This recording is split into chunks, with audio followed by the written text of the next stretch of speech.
Hello दोस्तों, मेरा नाम डॉक्टर रुचि अग्रवाल है। आज मैं आपको एक बहुत ही कॉम्प्लिकेटेड समस्या के बारे में बताऊंगी जो कि प्रेगनेंसी से रिलेटेड है।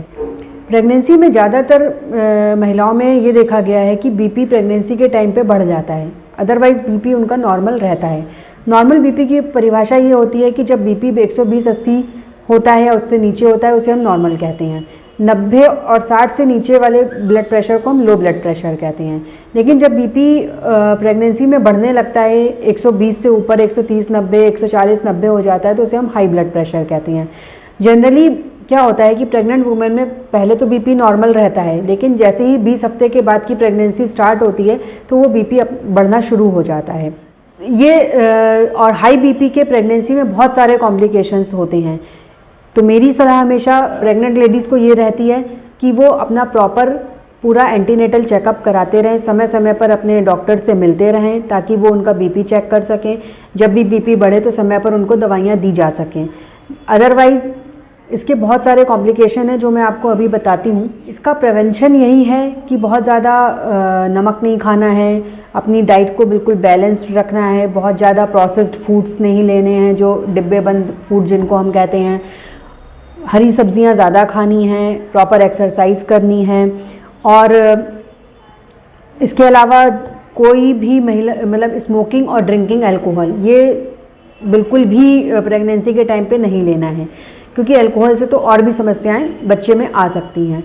बीपी हाई के साथ ये समस्या आती है कि आपको दौरे पड़ सकते हैं, मरीज को दौरे पड़ सकते हैं, बच्चा पेट में कभी भी ख़त्म हो सकता है, खरियाई फट सकती है जिसके द्वारा ब्लीडिंग हो सकती है, उसकी वजह से भी बच्चा ख़त्म होने के चांसेस रहते हैं, पूरे शरीर में सूजन आ जाती है।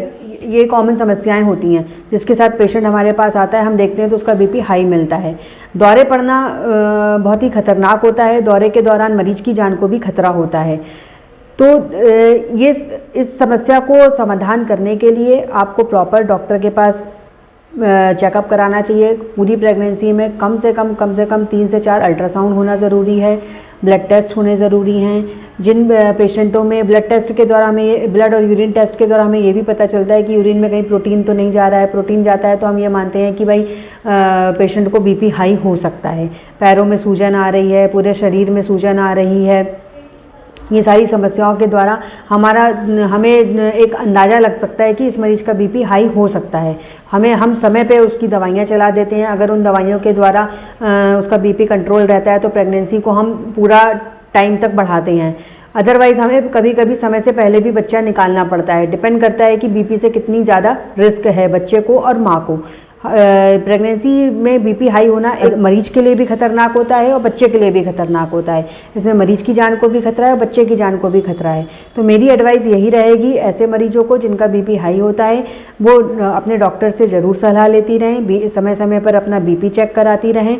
और जो भी मैंने प्रिवेंटिव मेजर्स बताए हैं, जैसे कि ज़्यादा सॉल्ट नहीं खाना है, ज़्यादा मसालेदार चीज़ें नहीं खानी है, प्रॉपर हल्की फुल्की एक्सरसाइजेस भी करते रहना है, ये सारी चीज़ों को फॉलो करते हुए प्रॉपर अल्ट्रासाउंड कराती रहें ताकि बच्चे के बारे में भी पता चलता रहे। और अगर बीपी बढ़ता है तो समय पर वो दवाइयाँ खाती रहें, जिससे कि उनकी ये बीपी की समस्या का समाधान हो सके। और फिर भी अगर कोई कॉम्प्लिकेशन होता है तो अपने डॉक्टर से इसके बारे में सलाह ज़रूर लें।